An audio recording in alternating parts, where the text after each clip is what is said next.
Mike Gallagher. Could you have ever predicted that the Attorney General of New York would file a lawsuit 89 days before the election? This was yesterday, calling for the dissolution of the National Rifle Association.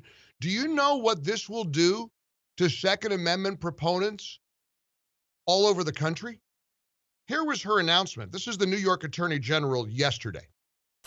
Altogether, there are 18 causes of action, and these actions violated multiple laws, including the laws governing the NRA's charitable status, false reporting on annual filings with my office and the IRS, improper expense documentation, improper wage reporting, improper income tax withholding, failure to make required excise tax reporting and payments, payments in excess of reasonable compensation to disqualified persons, and waste of NRA assets, amongst other offenses.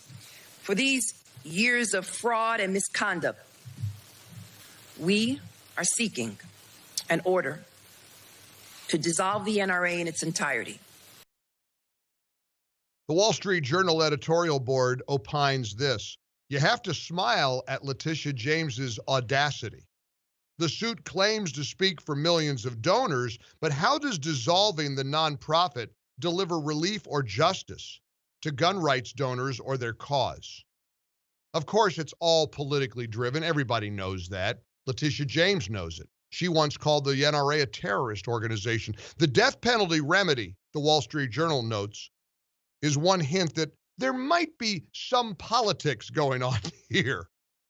Another is that the lawsuit arrives a mere 3 months before the election, when Second Amendment rights will be an important issue.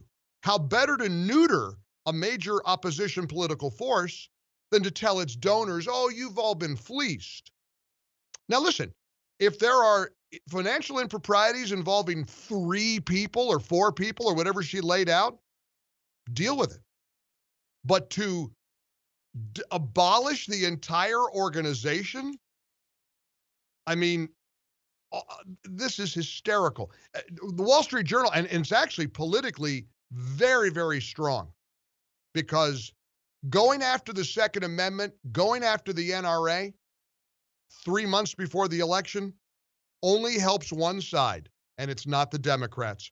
Wall Street Journal says Letitia James will no doubt receive media hosannas for standing up to the NRA.